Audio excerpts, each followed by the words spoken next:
ত্রয়োদশ জাতীয় সংসদের প্রথম অধিবেশনের আগে আজ সরকার দলের সংসদীয় সভা অনুষ্ঠিত হবে। বেলা ১১টায় সংসদ নেতা ও প্রধানমন্ত্রী তারেক রহমানের সভাপতিত্বে সংসদ ভবনের সরকার দলীয় সভাকক্ষে এই সভা অনুষ্ঠিত হবে।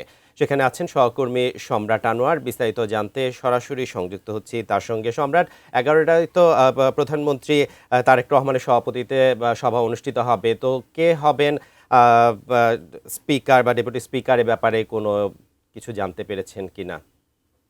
ধন্যবাদ বান্না। আপনারা জানেন যে আজকে সরকার দলীয় সংসদীয় সভার প্রথম যে অধিবেশন সেটি হবে এবং আজকেই সেই অধিবেশন ১১টার দিকে শুরু হওয়ার কথা এবং সে উপলক্ষে ইতিমধ্যে আমরা সংসদ ভবনে দেখতে পাচ্ছি যারা সংসদ সদস্য আছেন সরকার দলের তারা ইতিমধ্যে আসতে শুরু করেছেন। আমরা গেটেই আছি। এখান থেকে কিছুক্ষণ পরপরই একটি করে গাড়ি এখান থেকে ঢুকছে, যেসব গাড়িতে মূলত সরকার দলের যারা সংসদ সদস্যরা রয়েছেন তারা ভিতরে প্রবেশ করছেন।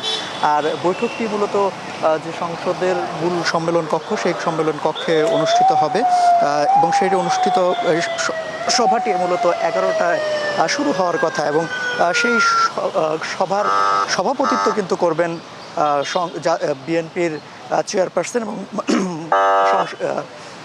প্রধানমন্ত্রী তারেক রহমান। তিনি এখানে সভাপতিত্ব করবেন। দেখতেই পাচ্ছেন যে একে একে সংসদ সদস্যদের বহনকারী যে গাড়িগুলো সেগুলো ইতিমধ্যে প্রবেশ করছেন।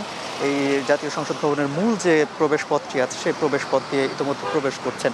আর আজকের যে সভাটি হবে সেখানে মূলত সংসদ ভবনের যিনি স্পিকার হবেন এবং ডেপুটি স্পিকার কারা হবেন সে বিষয়ে এখানে তারা সিদ্ধান্ত নেবেন এবং সেই নামগুলো হয়তোবা ঘোষণা করা হবে। আর এই সভা শেষে বেলা দুপুর ১:৩০টার দিকে এখানে একটি আনুষ্ঠানিকভাবে ব্রিফিং করার কথা রয়েছে এবং সেই ব্রিফিংয়েই মূলত হয়তোবা আনুষ্ঠানিকভাবে যে ঘোষণা, অর্থাৎ সভায় যে সিদ্ধান্তগুলো আসবে সেই সিদ্ধান্তগুলো হয়তোবা সেখানে ঘোষণা করবেন।